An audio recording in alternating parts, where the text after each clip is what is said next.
Hello and welcome. This is Suman Ahmed from হতাশ planet. আজকে আমরা সি প্রোগ্রামিং ল্যাঙ্গুয়েজের খুবই চমৎকার এবং খুবই ভয়ঙ্কর একটা ফিচার দেখব। এটা সি প্রোগ্রামিংয়ের কোনো বাগ নয়, এটি একটি ফিচার। আজকে আমাদের প্রশ্নটা হচ্ছে এটা। এখানে দুইটি প্রোগ্রাম আছে। প্রথম প্রোগ্রামে ফ্লোট এক্স ইকুয়াল টু 0.1 এবং এক্স ইকুয়াল টু যদি 0.1 হয় তাহলে ইফ প্রিন্ট হবে, আদারওয়াইজ ইলস প্রিন্ট হবে। দ্বিতীয় প্রোগ্রামে ফ্লোট এক্স ইকুয়াল টু 0.5 এবং x is not equal to 0.5 হলে ইফ প্রিন্ট হবে, আদারওয়াইজ ইলস প্রিন্ট হবে। আপনারা অনেকেই বুঝতে পারছেন দুইটি প্রোগ্রামেই ইলস প্রিন্ট হবে। যারা না বুঝতেছেন তাদেরকে আমি আমার এডিটরে নিয়ে যাই। আমি এখানে দুইটি প্রোগ্রামকে একসাথে কোড করব। আমাদের একটা ভেরিয়েবল আছে ফ্লোট এক্স। প্রথম প্রোগ্রামে এক্স ইকুয়াল টু 0.1 এবং ইফ এক্স ইকুয়াল টু 0.1 হয় তাহলে প্রিন্ট করবে ইফ, আদারওয়াইজ প্রিন্ট করবে ইলস। দ্বিতীয় প্রোগ্রামে আমাদের এক্স ইকুয়াল টু 0.5 এবং যদি x is not equal to 0.5 হয় তাহলে প্রিন্ট করবে ইফ, আদারওয়াইজ প্রিন্ট করবে ইলস।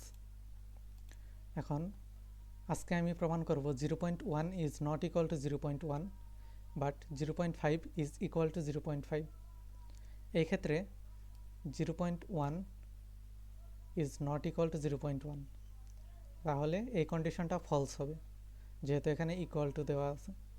এই কন্ডিশনটা ফলস হওয়ার কারণে ইলস প্রিন্ট করবে। দ্বিতীয় ক্ষেত্রে 0.5 ইজ ইকুয়াল টু 0.5, তাই এই কন্ডিশনটাও ফলস হবে, কারণ এখানে নট ইকুয়াল টু দেওয়া আছে।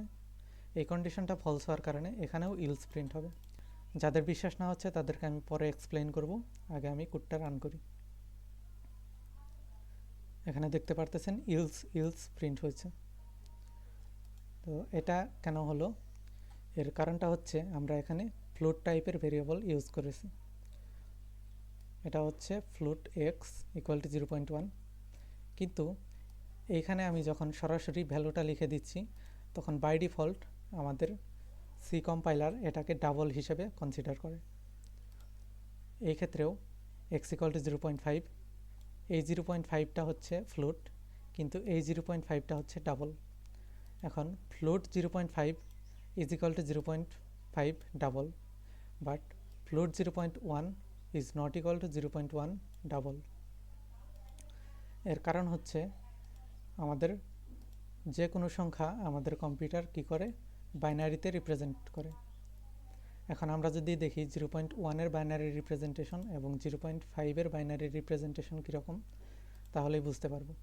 তার আগে এই ফ্লোট ভেরিয়েবল আমাদের 4 বাইট বা 32 বিট মেমোরি অ্যালোকেট করে, এবং ডাবল ডাটা টাইপ আমাদের সি প্রোগ্রামিংয়ে 8 বাইট বা 64 বিট মেমোরি অ্যালোকেট করে।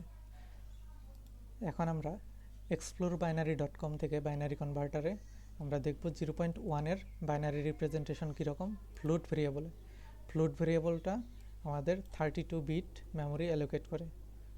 32 বিট মেমোরিতে 0.1-এর বাইনারি রিপ্রেজেন্টেশন এরকম, এবং আমরা দেখতে পাচ্ছি এটা হচ্ছে ইনফাইনাইট।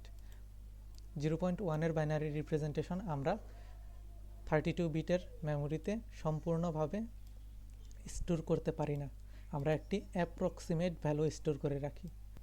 ফ্লোট ভেরিয়েবলে 32 বিটের ডান পাশের সকল বিট ট্রাঙ্কেট হয়ে যায়। এবার যদি আমরা 0.1-এর 64 বিট মেমোরিতে রিপ্রেজেন্টেশনটা দেখি, অর্থাৎ ডাবল টাইপের মেমোরিতে রিপ্রেজেন্টেশনটা দেখি, তাহলে দেখা যায় এই এতগুলো বিট অতিরিক্ত আমাদের ডাবল ডাটা টাইপে স্টোর হচ্ছে, যেগুলো 32 বিটের মেমোরিতে স্টোর হচ্ছিল না।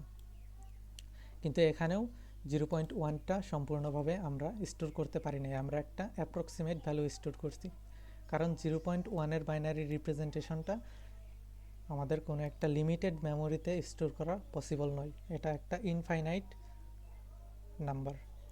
0.1-এর বাইনারি রিপ্রেজেন্টেশন হচ্ছে একটা ইনফাইনাইট নাম্বার, কিন্তু 0.5-এর ক্ষেত্রে 0.5কে আমরা যদি 32 বিটের মেমোরিতে স্টোর করি, অর্থাৎ ফ্লোট টাইপের মেমোরিতে স্টোর করি, তাহলে এটা 0.1। আবার যদি আমরা 64 বিটের মেমোরিতে স্টোর করি, এটাও 0.1 হবে, কারণ 0.5-এর বাইনারি রিপ্রেজেন্টেশন একটা ফাইনাইট নাম্বার, কিন্তু 0.1-এর বাইনারি রিপ্রেজেন্টেশন একটা ইনফাইনাইট নাম্বার। সুতরাং আমরা বুঝতেই পারছি ফ্লোট টাইপের 0.1 এটা হচ্ছে 32 ডিজিটের একটা নাম্বার, কিন্তু ডাবল টাইপের 0.1 এটা বাইনারিতে হচ্ছে 64 ডিজিটের একটা নাম্বার। দুটোর মানই 0.1 নয়। এই 0.1 যখন আমরা এক্সের ভেতর স্টোর করছি, তখন এটা একটা অ্যাপ্রক্সিমেট ভ্যালু 0.1-এর। আবার এটাও 0.1-এর একটা অ্যাপ্রক্সিমেট ভ্যালু, যখন এটা বাইনারি হিসেবে আমাদের কম্পিউটার মেমোরিতে অ্যালোকেট হচ্ছে। কিন্তু এই দুটি অ্যাপ্রক্সিমেট ভ্যালু সমান নয়। এটি হচ্ছে 32 বিটের ভ্যালু, এটি হচ্ছে 64 বিটের ভ্যালু, এবং দুইটি ভ্যালু সমান নয়। কিন্তু এক্ষেত্রে 0.5-এর বাইনারি রিপ্রেজেন্টেশন 32 বিটেও যেরকম 64 বিটেও একই রকম।